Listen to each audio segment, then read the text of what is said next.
दोस्तों, स्वागत है आपका मेरे YouTube चैनल इंग्लिश बाबू पर।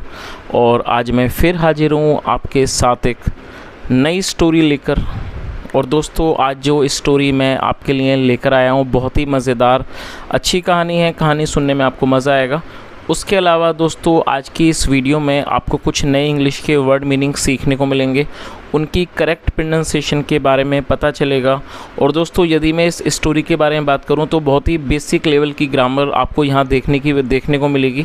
तो जिन लोगों ने अभी इंग्लिश सीखना शुरू किया या फिर जो अभी बिगनर्स हैं, जिन लोगों को ट्रांसलेशन समझ में नहीं आती या जो ग्रामर है उसको अच्छे से नहीं समझ पाते, तो दोस्तों ये जो वीडियो है उन लोगों के लिए बहुत ही ज़्यादा काम का होने वाला है। क्योंकि यहाँ पर मैं इस वीडियो के अंदर बिल्कुल ही डिटेल में एक एक ग्रामर के स्ट्रक्चर को कवर करने वाला हूँ और जो भी उसके स्ट्रक्चर्स हैं उसको डिटेल्स में बताऊँगा। और उसके अलावा दोस्तों, आपको कई सारे नए वर्ड मीनिंग भी सीखने को मिलेंगे। तो चलिए दोस्तों, आज की इस कहानी को हम शुरू करते हैं। और सबसे पहले कहानी का टाइटल देखते हैं। कहानी का टाइटल है द फूलिश लॉइन। क्या मतलब हुआ दोस्तों? फूलिश एडजेक्टिव है जिसका अर्थ होता है शेर, जिसका अर्थ होता है मूर्ख, और लॉइन का मतलब शेर। द फूलिश लॉइन का अर्थ हुआ मूर्ख शेर। तो दोस्तों, ये आज की इस कहानी का टाइटल है, शीर्षक है।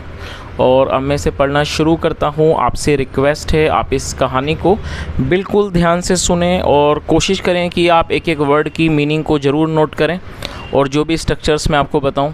और दोस्तों, उसके अलावा मैं आपको एक बात बताना चाहूँगा कि कई बार आपको ऐसा लगता होगा कि इसमें ये जो वीडियो हैं वो थोड़े से लंबे हो जाते हैं, इसमें समय लगता है। लेकिन दोस्तों, समय तो ज़रूर लगता है, लेकिन मैं चाहता हूँ कि जब भी मैं कोई स्टोरी को ट्रांसलेट करूं या फिर मैं इसको ग्रामर के अर्थ को समझाऊं, तो मैं कोशिश करता हूं कि मैं उससे बिल्कुल डिटेल में समझाऊं ताकि आप एक एक चीज़ को समझ सकें। तो दोस्तों, आप समझ ही सकते हैं कि इसके अंदर समय लगता है। तो चलिए दोस्तों, अब मैं इसको पढ़ना शुरू करता हूं। और आपसे रिक्वेस्ट है दोस्तों, यदि आज का वीडियो पसंद आए तो लाइक भी ज़रूर करें। तो चलिए इसको शुरू करते हैं। Once a lion lived in a forest. क्या मतलब हुआ दोस्तों? ये जो वाक्य है ये पास्ट इंडेफिनिट का अफर्मेटिव वाक्य है। और जब पास्ट इंडेफिनिट में कोई भी अफर्मेटिव का वाक्य हम बनाते हैं तो वहाँ हमेशा वर्ब की सेकंड फॉर्म का प्रयोग किया जाता है। LIVE लिव का मतलब होता है रहना, किसी स्थान पर निवास करना, और सेकंड फॉर्म है लिव्ड। तो क्या अर्थ हुआ? वंस एक बार, आ लॉयन एक शेर, लिव्ड रहता था, इन मतलब मैं, इन ए फॉरेस्ट एक जंगल में। तो इस पूरी लाइन का क्या अर्थ हुआ? Once a lion lived in a forest मतलब एक बार एक शेर एक जंगल में रहता था। He had sharp teeth and close. दोस्तों, ये जो वाक्य है ये पास्ट का पजेसिव वाक्य है। देखिए, पास्ट पजेसिव का मतलब क्या होता है? जब हम पास्ट में कोई भी ऐसा वाक्य बनाते हैं जहाँ ये दिखाते हैं कि पास्ट में किसी व्यक्ति के पास कुछ था, मतलब वो व्यक्ति उस चीज़ का मालिक था या वो उस चीज़ को रखता था, इस तरह के वाक्यों को पास्ट पजेसिव का वाक्य कहा जाता है, जहाँ पर हैड का प्रयोग हेल्पिंग वर्ब के रूप में किया जाता है। अब जैसे मान लीजिए वाक्य बना सकते हैं इस तरह से, मेरे पास कार थी, I had a car. Raju के पास मोबाइल था, राजू हैड ए मोबाइल। हमारे पास घर था, वी हैड ए हाउस। तो आप इस बात को समझ ही रहे होंगे, जब भी आप पास्ट में कोई ऐसा वाक्य बनाएंगे जहाँ पर आप ये दर्शाते हैं कि पास्ट में आपके पास कुछ था या किसी के पास भी कुछ था, तब वहाँ पर आपको हैड का यूज़ करना है हेल्पिंग वर्ब के रूप में, और साथ में जो भी वस्तु है उसको मेंशन करना है। तो क्या अर्थ हुआ? ही हैड मतलब उसके थे शार्प टीथ। दोस्तों, शार्प का मतलब होता है तेज़, नुकीले, उसके नुकीले दांत थे। एंड क्लोज, और क्लोज का मतलब था पंजे। जो पशुओं के पंजे होते हैं उन्हें क्लॉज कहा जाता है। तो इसका क्या अर्थ हुआ? He had sharp teeth and clause मतलब उसके तेज़ नुकीले दांत और पंजे थे। चलिए दोस्तों, यहाँ मैं आपको एक छोटी सी एक्सरसाइज देना चाहूँगा पास्ट पजेसिव की। आप दो वाक्यों को नोट कीजिए, आप उनको ज़रूर ट्रांसलेट करें और कमेंट में शेयर करें। वाक्यों को नोट कीजिए। मेरे पास घड़ी थी। आई रिपीट द सेंटेंस, मेरे पास घड़ी थी। अब आप एक और वाक्य को नोट कर लीजिए। राजू के पास मोबाइल था। I repeat the sentence, Raju के पास मोबाइल था। तो दोस्तों, दो मैंने आपको वाक्य दिए हैं, दोनों ही पास्ट के पजेसिव वाक्य हैं। आप इन्हें ज़रूर ट्रांसलेट करें और कमेंट में बताएं। आगे देखिए, everyone was afraid of him. Everyone was afraid. दोस्तों, ये जो वाक्य है ये सिंपल पास्ट का वाक्य है, जहाँ पे वॉज वर्ग के साथ नाउन या एडजेक्टिव को लेकर वाक्य बनाया जाता है। एवरीवन वॉज अफ्रेड, अफ्रेड का मतलब है डरना, everyone was afraid of him, हर कोई उससे डरता था। आगे देखिए,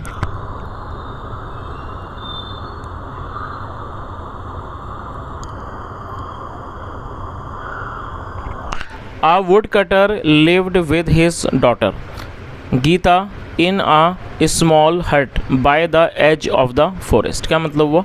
A woodcutter lived। दोस्तों ये जो वाक्य है ये भी पास्ट इंडेफिनिट का अफर्मेटिव वाक्य है जहाँ सेकंड फॉर्म का प्रयोग किया जाता है। और वुडकटर का मतलब होता है लकड़हारा, जिसको कहते हैं लकड़ी काटने वाला, उसे वुडकटर कहा जाता है इंग्लिश में। A woodcutter मतलब एक लकड़हारा, lived रहता था, with his daughter अपनी बेटी के साथ, गीता, इन आ स्मॉल हट एक छोटी झोंपड़ी में, हट का मतलब झोंपड़ी, by the edge of the forest, edge का मतलब किनारा, मतलब कि जंगल के किनारे पर। तो इस पूरी लाइन का क्या अर्थ निकला? A wood cutter lived with his daughter Geeta in a small hut by the edge of the forest, मतलब एक लकड़हारा अपनी बेटी गीता के साथ एक छोटी झोंपड़ी में जंगल के किनारे पर रहता था। चलिए आगे देखिए, one day the lion saw Geeta. दोस्तों ये जो वाक्य है ये भी पास्ट इंडेफिनिट का अफर्मेटिव वाक्य है जहाँ वर्ब की सेकंड फॉर्म का यूज़ किया जाता है। SEE का मतलब होता है देखना, और आप इसे नोट कर लीजिए, SAW सॉ, तो इसको सॉ पढ़ेंगे और इसका मतलब होता है देखा, तो ये सेकंड फॉर्म है। तो क्या अर्थ हुआ? वन डे एक दिन, द लॉयन सॉ गीता एक दिन शेर ने गीता को देखा, he was fascinated by her beauty and wished to make her his wife. दोस्तों फैसिनेटेड एडजेक्टिव है जिसका अर्थ होता है मंत्रमुग्ध हो जाना। तो क्या अर्थ हुआ? ही was fascinated by her beauty मतलब वह उसकी सुंदरता से मंत्रमुग्ध हो गया, एंड विश्ड और उसकी इच्छा हुई, to make her his wife मतलब उसने इच्छा की कि वह उसको अपनी पत्नी बनाए। चलिए आगे देखिए, सो इसलिए the lion went to the woodcutter's hut and roared, O woodcutter I want to marry your daughter or else I will kill both of you. क्या अर्थ हुआ? सो इसलिए the lion went to the woodcutter's hut. दोस्तों यहाँ woodcutter के बाद देखिए, आप देखिए एपेस्ट्रोफी एस है। एपेस्ट्रोफी एस का क्या यूज़ है? एपेस्ट्रोफी एस का मतलब होता है का, की, के। जब आप किसी भी नाम के साथ, किसी व्यक्ति के साथ कुछ जोड़ना चाहते हैं उस व्यक्ति के साथ, तब आपको एपेस्ट्रोफी एस का प्रयोग करना होता है, जिसका अर्थ होता है हिंदी में का, की, के। जैसे आप लिख रहे हैं मोहन की कार, तो आप क्या लिखेंगे? मोहन्स कार। राजू का भाई, राजूस ब्रदर। तो जब भी आप किसी नाम के साथ कुछ जोड़ना चाहेंगे या किसी व्यक्ति के साथ, तो एपेस्ट्रोफी एस का यूज़ आपको वहाँ करना होगा। और हट का मतलब होता है झोंपड़ी। तो क्या अर्थ हुआ? सो इसलिए the lion went to the woodcutter's hut मतलब इसलिए शेर लकड़हारे के मतलब लकड़ी काटने वाले की झोंपड़ी पर गया, एंड रोअर्ड, रोअर का मतलब क्या होता है? दहाड़ना। जैसे शेर दहाड़ते हैं उसे रोअर कहते हैं, सेकंड फॉर्म रोअर्ड मतलब कि एंड रोअर्ड, और वो वहाँ पर दहाड़ा। ओ वुडकटर उसने क्या बोला कि लकड़हारे, I want to marry your daughter. दोस्तों ये जो वाक्य है ये प्रेजेंट इंडेफिनिट का अफर्मेटिव वाक्य है। और देखिए प्रेजेंट इंडेफिनिट क्या होता है? प्रेजेंट इंडेफिनिट का मतलब जब हम वर्तमान में ऐसे वाक्य बनाते हैं जहां वाक्य की टेल पर ता है, ती है जैसे वाक्य आते हैं, तो उन्हें प्रेजेंट इंडेफिनिट का वाक्य कहा जाता है। जैसे वह आता है, मैं जाता हूँ, हम खेलते हैं। इस तरह के आप वाक्य देखेंगे जहाँ वाक्यों की टेल पर ता है, ती है, ते है होगा। तो जब आप प्रेजेंट इंडेफिनिट में कोई भी अफर्मेटिव के वाक्य बनाएंगे तब वहाँ पर क्या करना होता है? सब्जेक्ट के बाद आपको वर्ब की फर्स्ट फॉर्म या फिर फिफ्थ फॉर्म का प्रयोग करना होता है। जब आपका सब्जेक्ट होगा आई, वी, यू, दे या फिर प्लूरल नाउन, तब वहाँ पर आपको फर्स्ट फॉर्म का यूज़ करना होगा। और यदि सब्जेक्ट होगा ही, शी, इट या फिर सिंगुलर नाउन, तो फिफ्थ फॉर्म का यूज़ करना होगा। और दोस्तों यदि आप प्रेजेंट इंडेफिनिट को और भी ज़्यादा अच्छे तरीके से सीखना चाहते हैं तो ऑलरेडी मैंने 2-3 वीडियोस प्रेजेंट इंडेफिनिट के ऊपर अपलोड किए हुए हैं, आप वहाँ जाके उसको देख सकते हैं, जिसमें आपको प्रेजेंट इंडेफिनिट सीखने में काफ़ी हेल्प मिलेगी। अच्छा, दूसरी बात दोस्तों, ये जो वाक्य है इसमें 2 वर्ब का प्रयोग करके वाक्य को बनाया गया है, तो आप इस चीज़ को भी ध्यान में रखें। जब आप 2 वर्ब का प्रयोग करना चाहते हैं तो पहली वर्ब के बाद आपको टू का यूज़ करना है कंजक्शन के रूप में, और टू के बाद हमेशा ही वर्ब की फर्स्ट फॉर्म लगाई जाती है। और मैरी का मतलब होता है शादी, विवाह करना, ये वर्ब है। तो क्या अर्थ हुआ? उसने क्या कहा कि ओ वुडकटर मतलब कि लकड़हारे, I want to marry your daughter मतलब मैं आपकी बेटी से शादी करना चाहता हूँ, और मतलब वरना, और एल्स मतलब कि वरना, I will kill both of you. दोस्तों यहाँ एपिस्ट्रॉफी के बाद डबल एल है तो जिसका मतलब होता है विल, और ये फ्यूचर इंडेफिनिट का वाक्य है, और जब फ्यूचर इंडेफिनिट में हम वाक्य बनाएंगे वहाँ विल के साथ फर्स्ट फॉर्म का यूज़ किया जाता है। तो क्या अर्थ हुआ, आई will kill both of you, वरना मैं तुम दोनों को मार दूंगा। तो इस पूरी लाइन का क्या अर्थ निकला यहाँ से कि जो शेर था वो लक्कड़हारे की झोंपड़ी पर गया और वो वहाँ पर दहाड़ा कि लक्कड़हारे, I want to marry your daughter, मैं आपकी बेटी से शादी करना चाहता हूँ, और एल्स वरना I will kill both of you, मैं तुम दोनों को मार दूंगा। चलिए आगे देखिए।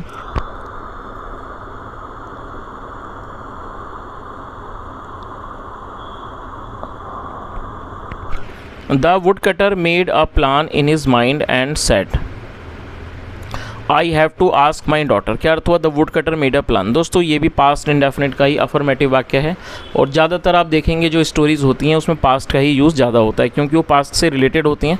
और मेक मतलब बनाना, सेकंड फॉर्म मेड। तो क्या अर्थ हुआ, the wood cutter made a plan, plan मतलब योजना, इन हिज माइंड मतलब कि लक्कड़हारे ने, इन माइंड का मतलब दिमाग, the wood cutter made a plan in his mind मतलब लक्कड़हारे ने अपने दिमाग में, हिज मतलब अपने दिमाग में एक योजना बनाई, एंड सेड और कहा I have to ask my daughter. दोस्तों देखिए आपने इस तरह के वाक्य कई बार सुने भी होंगे, बनाए भी होंगे। यहाँ देखिए हैव टू के बाद फर्स्ट फॉर्म है, तो हैव टू यहाँ हेल्पिंग वर्ब है, और ये किस तरह का वाक्य है, इसको बोलते हैं present forced action sentence.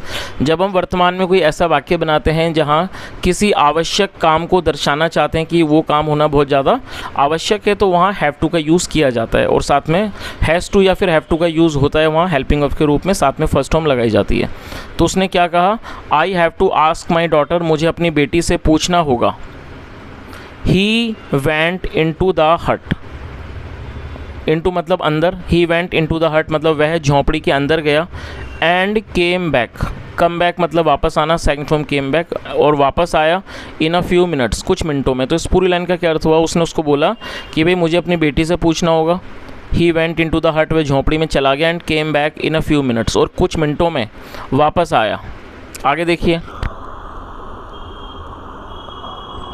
Then he sad, फिर उसने कहा Geeta is scared of your sharp teeth and claws. क्या अर्थ हुआ, और जैसा हमने देखा गीता जो है उस व्यक्ति की बेटी का नाम है, और स्केयर्ड का मतलब भयभीत होना। तो उसने क्या कहा, Geeta is scared of your sharp teeth and claws मतलब गीता आपके नुकीले तेज़ दांतों से और आपके पंजों से डरती है, डरी हुई है, कह सकते हैं भयभीत है। शी सैड, उसने कहा if you cut them off, cut मतलब काटना, if you cut them off, उसने कहा कि यदि आप इनको काट देते हो, she will become your wife, और बिकम मतलब बनना। तो उसने क्या कहा, she will become your wife, वे आपकी पत्नी बन जाएगी। तो पूरी लाइन का क्या अर्थ निकला, उसने क्या कहा कि जो गीता है वो आपके तेज़ नुकीले दांतों से और पंजों से डरती है। शी सैड, उसने कहा if you cut them off, यदि आप उनको काट दोगे, she will become your wife, वे आपकी पत्नी बन जाएगी। सो इसलिए the lion got his teeth and claws removed, remove मतलब हटाना, और ये रिमूव्ड हो गया तो ये हो गया हटवाना। तो क्या अर्थ हुआ, इसलिए शेर ने, the lion got his teeth and claws removed मतलब शेर ने अपने दांत और अपने पंजे हटवा दिए। चलिए आगे देखिए। Now he was no longer powerful मतलब अब वह ताकतवर नहीं रहा। पावरफुल मतलब ताकतवर, शक्तिशाली, अब वो शक्तिशाली नहीं रहा। The wood cutter was not afraid of him any more, अब जो वुड कटर था, लकड़हारा था, अब वो उसको उससे डर नहीं लगता था। मतलब अब जाहिर सी बात है, जब उसके पंजे भी नहीं, मतलब उसके जो पंजे थे वो भी उसने कटवा दिए और जो उसने दांत थे वो भी हटवा दिए, तो अब उसमें ताकत नहीं रही। और रीज़न क्या, अब उसके बाद क्या हुआ, the wood cutter was not afraid of him any more मतलब अब वुड कटर को उससे डर नहीं लगता था। He began to beat the lion, और दोस्तों बिगिन का मतलब शुरू करना किसी भी चीज़ को, सेकंड फॉर्म बिगिन, और बीट मतलब पीटना। He began to beat the lion with a stick. अच्छा दोस्तों यहाँ देखिए आपने विद का यूज़ देखा होगा। विद का आमतौर पर क्या मतलब होता है, विद का मतलब होता है साथ, लेकिन उसके अलावा जब आप इसको कंजक्शन के रूप में यूज़ करेंगे तो इसका मतलब हो जाएगा से। तो क्या अर्थ हुआ, he began to beat the lion with a stick. Stick का मतलब था लाठी, मतलब वह लाठी से शेर को पीटने लगा। सो इसलिए the lion rain away, run away मतलब भाग जाना, सेकंड फॉर्म रैन अवे। तो क्या अर्थ हुआ, इसलिए शेर भाग गया। तो दोस्तों ये आज की एक छोटी सी कहानी थी, और कहानी तो छोटी थी लेकिन दोस्तों यहाँ मैंने पूरी कोशिश की है आपको हर एक वर्ड की मीनिंग समझाने की, साथ में जो ग्रामर का स्ट्रक्चर होता है उसको भी समझाने की। और यदि आपको मेरा प्रयास अच्छा लगा हो तो आपसे रिक्वेस्ट है आप इस वीडियो को ज़रूर लाइक करें, दोस्तों के साथ शेयर करें, चैनल को भी सब्सक्राइब करें यदि आपने चैनल को सब्सक्राइब नहीं किया है। उसके अलावा यदि आपका कोई भी सुझाव हो तो दोस्तों कॉमेंट में ज़रूर बताएँ। सुनने के लिए thank you so much. Have a nice day and bye.